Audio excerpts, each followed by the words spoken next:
So what I want to talk about today is how you can eliminate a ton of bulk and a ton of weight from your EDC kit or your bug out bag by eliminating some of the heavier, bulkier items with more lightweight and more efficient counterparts. So let's take a look at what I've done here to reduce a ton of weight in my bug out bag.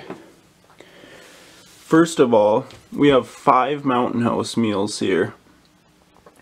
Now, the number of calories in all 5 of these Mountain House meals is equal to the calories in this one condensed food ration packet. Now, granted, Mountain House is going to taste a lot better, but in an emergency situation, it doesn't matter the taste. I'd definitely rather be able to carry, you could carry 3 of those ration packs in the same amount of space that you could carry about 15 of those. So that saves you a lot of weight and a lot of bulk in your pack.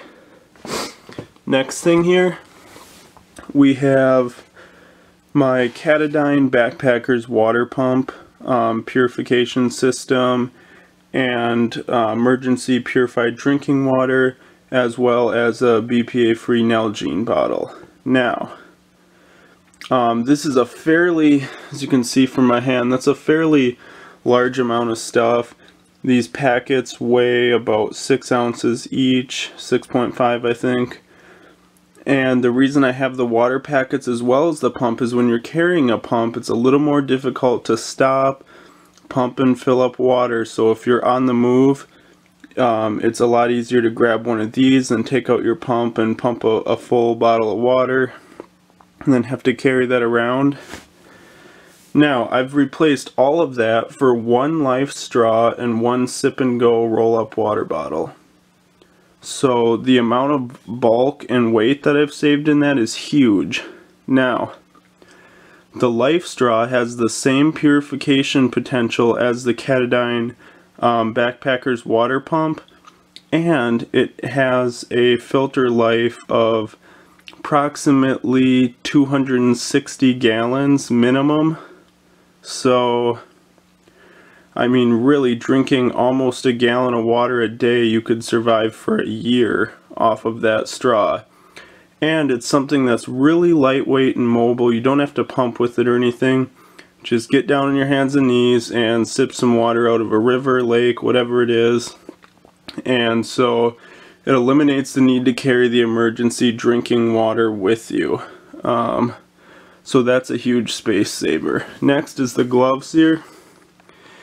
And they may look almost as bulky, but those orange ones are about half as thin and a much tougher, more durable material, and they're pretty much just as warm. And they also have reflective properties to them and whatnot. So I've eliminated some serious bulk in that. Next here is the toolkit. Now up here we have our Allen wrenches, our duct tape, our pliers, our screwdriver with bits, bit extension, this heavy bulky Allen wrench kit. We've got a wrench there in the Leatherman Wave. Now I've been able to eliminate all of that for a simple Leatherman Charge TTI. 2-bit kits, bit extender, small Allen wrench kit, and some duct tape. So that's a lot of gear condensed down into that, which all fits in the Leatherman case. Next here, we have a really heavy, bulky, it's still compact, but it's pretty heavy Coleman folding stove and a gas container. And I was able to reduce that for a smaller Optimus cooker and gas container. This fold-up stove weighs 1/3 of what this one weighs.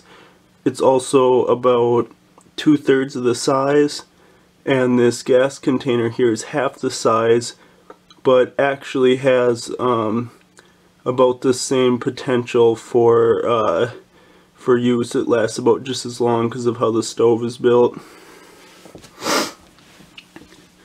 Next here we have, now all together in my bug out bag, I had 2 pens. I had a large construction pencil, a small pencil, and a Sharpie mini. Now, I was able to trade all those in for this little space pen here, and that is a pressurized pen. It works at high altitudes. It works in 250 degree weather, which we'd never have. Works under 250 degree temperatures as well as negative 10 degree temperatures. It will write on any surface. It will work underwater. It can write in any condition, and it's much smaller and lighter than all those.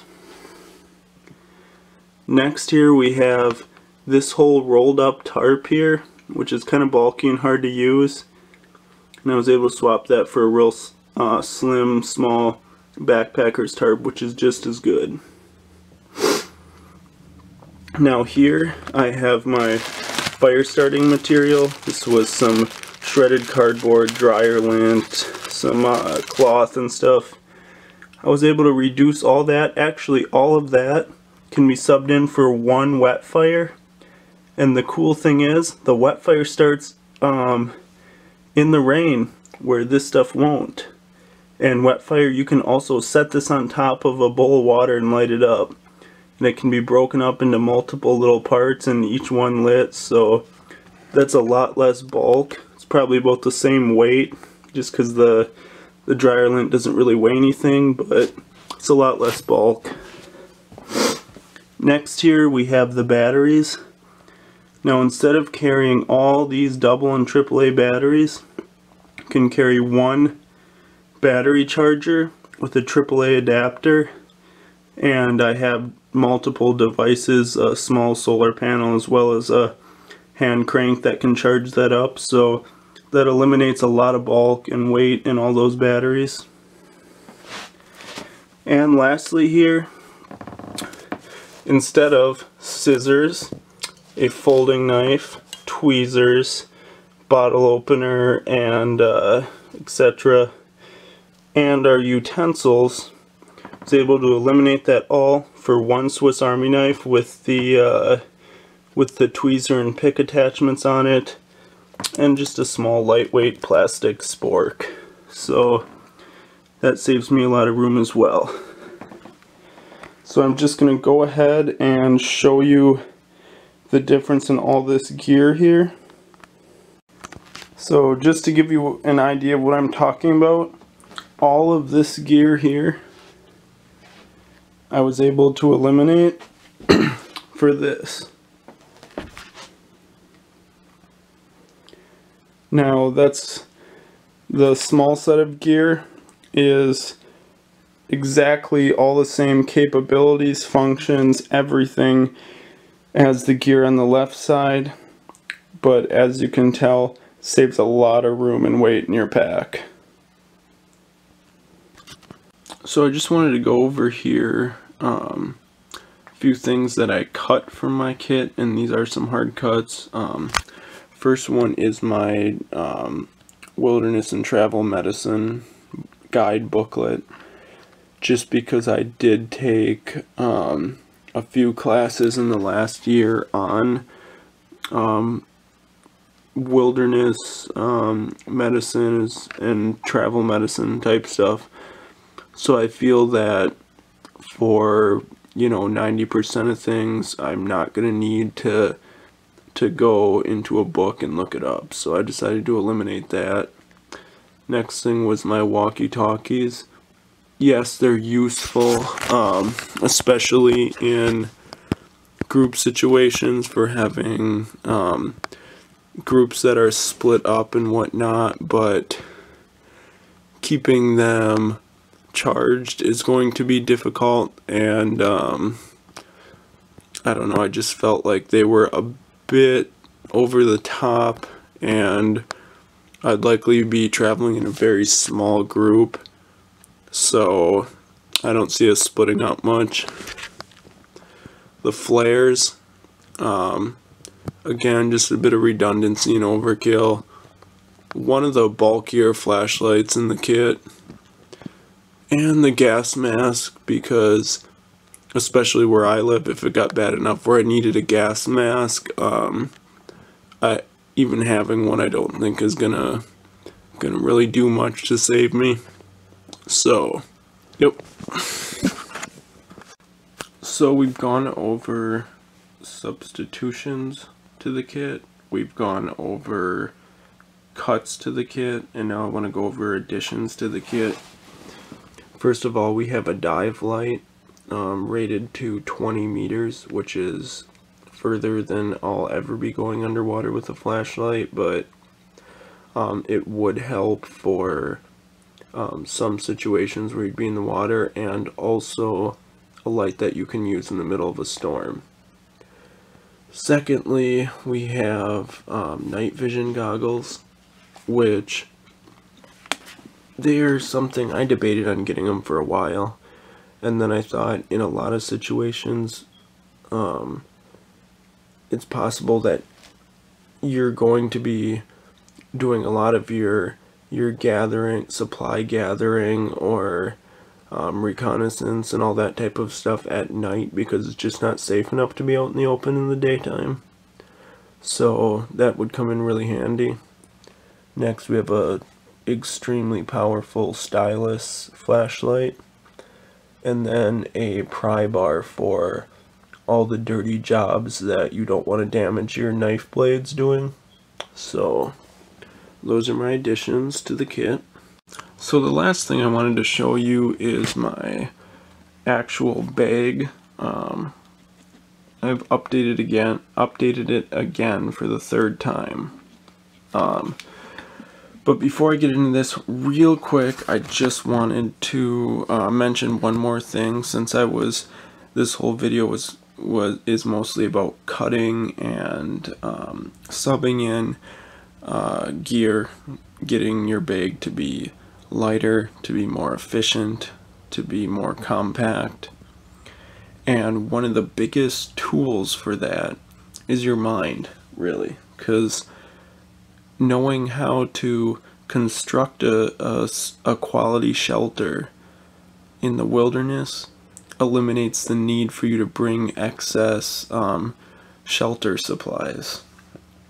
Knowing how to set primitive deadfalls and snares is going to eliminate the need for you to bring traps with you. Having knowledge of fishing and hunting and collecting wild edibles is going to eliminate the amount of food you need to bring with you. So I guess really having a lot of knowledge in all that type of stuff is going to eliminate a lot of stuff out of your pack. You know, there's people that bring hunting traps with them. They bring a guidebook about wild edibles. They bring a guidebook about constructing a shelter, and they bring a small tent with them and stuff.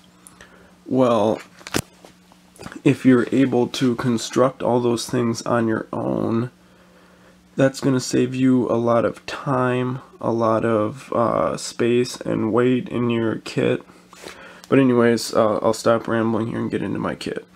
So, this new bag is Kevlar, extremely durable, and it's a very organized kit here.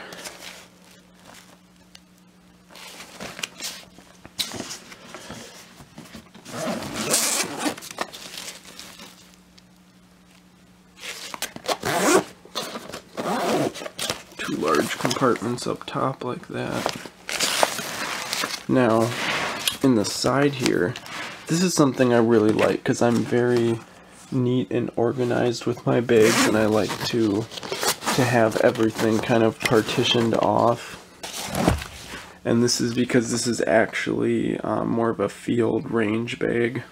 And you have 3 of these pull-out compartments, which are quite large. And you can use these to store a lot of gear and partition things off, you know.